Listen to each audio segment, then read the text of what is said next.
For many new accountants in industry, balance sheet reconciliations are among the first responsibilities they're given, and they're also one of the quickest ways to show you really understand the business. In this video, I'll walk you through another relatively easy reconciliation, the accounts payable balance sheet reconciliation. Balance sheet reconciliations prove that assets and liabilities exist, are valued correctly, and belong in the period reported. Accountants prepare and review them to catch errors before the financial statements are issued. In addition, balance sheet reconciliations are required for audits and internal controls.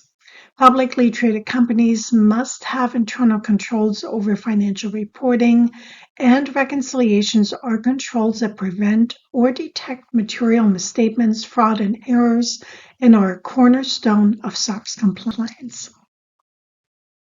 The process for reconciling balance sheet accounts consists of 4 steps. The first step is to obtain accounting reports from your accounting system, the general ledger account detail, the trial balance, the subledger report, and if available and necessary, the prior month balance sheet reconciliation.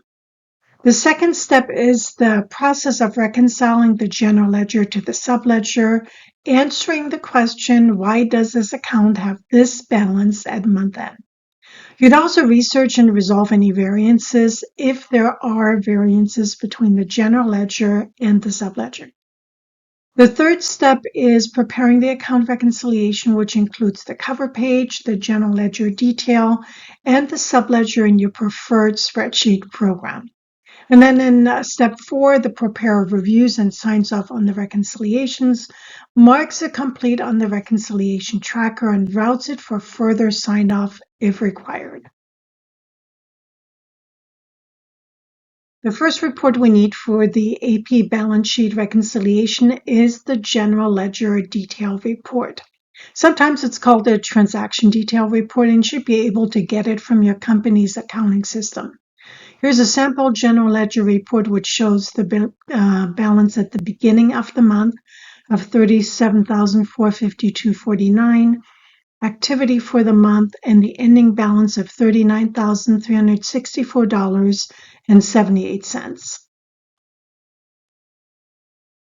Make sure that you check the ending balance of the general ledger report against the trial balance or balance sheet balance for the accounts payable account to ensure that you have the correct amount. It's easy to run a general ledger account report for the wrong time period. This is a sample trial balance report as of December 31st, and it also shows $39,364.78 for the accounts payable account. So now we can feel pretty good about having the right general ledger report because that report has the same ending balance that we see here on the trial balance report. We can now move on to getting the rest of our reports that are needed to prepare the account reconciliation for the accounts payable account. Next, we need the subledger report, which is a system report that keeps track of all the debits and credits in an account, checks and ties them against each other, like for instance, a vendor payment to a vendor invoice, and then prepares a report that shows what debits or credits are still open. Most systems have accounts payable subledger reports, and this is the subledger report for the accounts payable account called the accounts payable aging.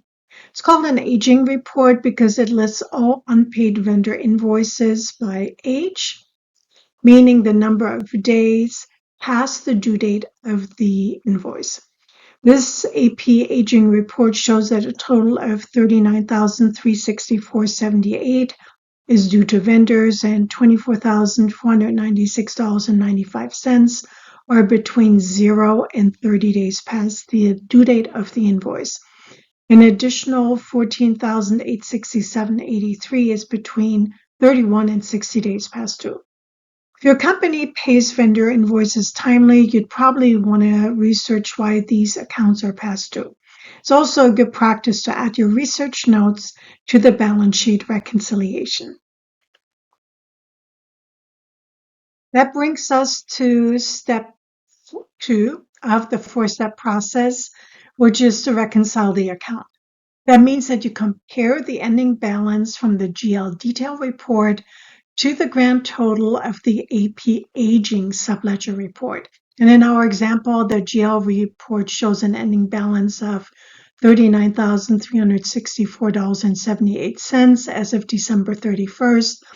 And the AP subledger report shows a total of $39,364.78 as of December 31st. So both reports agree, and that provides us with a certain comfort level that the accounts payable amount of $39,364.78 on the balance sheet is supported by a report that details what the balance represents. Step 3 now consists of preparing the reconciliation by updating the cover page for the date in the header, the general ledger balance, and the subledger balance. Tab A is updated by copying and pasting the new general ledger detail, and tab B is updated with the AP aging summary report for December. Be sure to double check that there is no difference between the GL and the subledger. Enter any notes if applicable. For instance, you could note that you've reviewed all payables that are more than 30 days past due and found no unusual issues, and that the amounts are scheduled for payment. The final step is to look over the details of the reconciliation one more time. Evaluate it critically and ensure that it contains all needed information. I recommend that you have a reconciliation checklist and double check that you have done everything before signing off on it at the top of the reconciliation cover page. As I mentioned, add any notes that will help the reviewer to understand the reconciliation, especially if you've done any research on any of the items in your reconciliation or any follow-up. Add that information in the notes section. Both the preparer and the reviewers need to sign off. In addition, the reconciliation tracker should be updated, and if applicable, internal control and SOX control checklists may need to be updated as well. The purpose of an accounts payable reconciliation is simple. Prove that what the company reports as owed is real, complete, and accurate. This process protects against missing expenses, duplicate payments, and audit issues. And it's a core skill you'll use throughout your accounting career.